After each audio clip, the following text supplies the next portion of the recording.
एक बार फिर से पाकिस्तान पॉलिसी पर आते हैं। लोग ये कहते हैं कि पाकिस्तान पॉलिसी जो है या तो थी नहीं या उसमें 360 डिग्री चेंज आया। जैसे जब शुरुआत हुई तो नवाज शरीफ को दावत के साथ शुरुआत की, उनको यहां बुलाया गया शपथ ग्रहण समारोह में, और जब अंत हुआ इस टर्म का, इस सरकार के टर्म का, तो वो एयर अटैक से हुआ।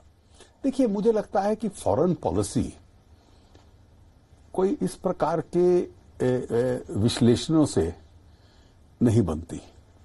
कई बार कांग्रेस के नेता अध्यक्ष भी मैं देखता हूं ट्वीट कर देते हैं फॉरेन पॉलिसी मामले में। अब वैसे मैं उदाहरण दूं आपको, अब उनका नेशनल डे था, भारत की तरफ से कोई मंत्री नहीं किया, प्राइम मिनिस्टर ने एक औपचारिक बधाई की चिट्ठी लिख दी। तो वो फोपा था या वो वाकई में सोच समझ के लिखी गई चिट्ठी थी? उसकी आलोचना करने वालों का फोका था। आलोचना करने वालों को जिन विषयों की समझ नहीं है नहीं बोलना चाहिए। पॉलिसी और प्रोटोकॉल में क्या अंतर होता है विदेश नीति में, ट्वीट करने से पहले राहुल गांधी को इसकी जानकारी होनी चाहिए। पॉलिसी एक होती है, प्रोटोकॉल दूसरा होता है। और इसलिए हम जो शत्रु भी होता है, अब हम चुनाव लड़ते हैं, मेरी पॉलिसी कांग्रेस के खिलाफ है, लेकिन दुख सुख की घड़ी में तो मैं हर कांग्रेस के मित्र के घर जाऊंगा। वो प्रोटोकॉल होता है। तो इसलिए जिनको नासमझी है, इमैच्योरिटी है, जो प्रोटोकॉल और पॉलिसी में अंतर नहीं कर सकते, वो विदेश नीति के ऊपर ट्वीट के माध्यम से देश की विदेश नीति न चलाएंगे क्या? अब पाकिस्तान का आपने कहा कंसिस्टेंट पॉलिसी नहीं है, बिल्कुल कंसिस्टेंट पॉलिसी है। हिंदुस्तान शांति चाहता है और शांति के लिए पूरा प्रयास करेगा, और शांति के लिए हमारी प्री कंडीशन है जो जनवरी 2004 के मुशर्रफ और वाजपेयी जी के समझौते में है कि पाकिस्तान की भूमि का इस्तेमाल भारत के खिलाफ टेररिज्म के लिए नहीं होगा। हम बातचीत के लिए तैयार हैं, लेकिन बातचीत तब होगी जब आप विजिबल और डिसाइसिव स्टेप्स लोगे टेररिज्म के खिलाफ। और इसलिए अगर भारत, देखिए भारत विश्व में रहता है, भारत की विदेश नीति की सफलता देखिए, हमने सीमा क्रॉस कर दी, केवल पीओके में नहीं, हमने पाकिस्तान के मेनलैंड में जाकर बालाकोट किया। दुनिया के एक देश ने नहीं कहा गलत किया, ना सर्जिकल स्ट्राइक पे ना एयर स्ट्राइक पे। ये हमारी विदेश नीति की सफलता है, क्योंकि हम दिखलाते हैं कि हमने उनको शपथ ग्रहण पे बुलाया, हमने उनसे 4 बार बातचीत की, मोदी जी उनके पारिवारिक फंक्शन तक में चले गए, और फिर इन्होंने क्या किया, पठानकोट, उरी और पुलवामा। और हमारे पास इसके बाद ऑप्शन क्या है कि जो टेररिज्म का केंद्र है, जहां से आरंभ होता है, हम वहां जाकर टेररिज्म को समाप्त करेंगे और वहां मारेंगे। दुनिया ने इसको स्वीकार किया। तो हमारी नीति कंसिस्टेंट है, हमारी प्रेफरेंस शांति के लिए है, दोस्ती के लिए है।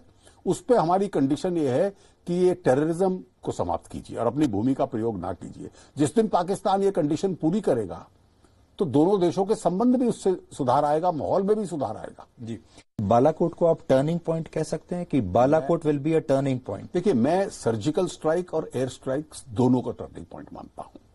टर्निंग पॉइंट इसलिए मानता हूं कि इससे पहले आतंक सबसे ज्यादा हमें पीड़ित करता था। हमारा आतंक से लड़ाई तो 26/11 को शुरू नहीं हुई, हम तो उससे पहले सफर कर रहे थे। और हमारी एक सोच थी उस वक्त, मैं उस सोच की आलोचना नहीं करता, जो सोच थी कि भाई एलओसी जो है, लाइन ऑफ कंट्रोल है या इंटरनेशनल बॉर्डर है, इसकी बहुत बड़ी मान्यता है। हम वाजपेयी जी के समय हम लोग भी कहते थे कि कारगिल का युद्ध हमने जीता, पर एलओसी हमने पार नहीं की, अपने देश के अंदर रह के जीता। उस वक्त की स्थिति वो थी। लेकिन जैसे वक्त बदला पिछले 20 साल में, वो रोज एलओसी को ध्वस्त कर दें और रोज उसको तोड़ के यहां लोग भेजे कि हिंदुस्तानियों को मारो, और हम कहें कि सैंक्टिटी ऑफ एलओसी, एलओसी की मान्यता बहुत बड़ी है, और फिर हम अपने घर में बैठे रहें, हमारी इंटेलिजेंस एजेंसीज, हमारी सिक्योरिटी एजेंसीज लोगों को डिफेंड करें। 100 में से 99 बार हम उनको, आतंकियों को पकड़ के मार डालें। लेकिन हमें तो 100% सफलता चाहिए। वो साल में एक घटना भी बड़ी कर गए तो उनकी सफलता है, और यही हो रहा था। जी, पुलवामा ऐसी घटना थी।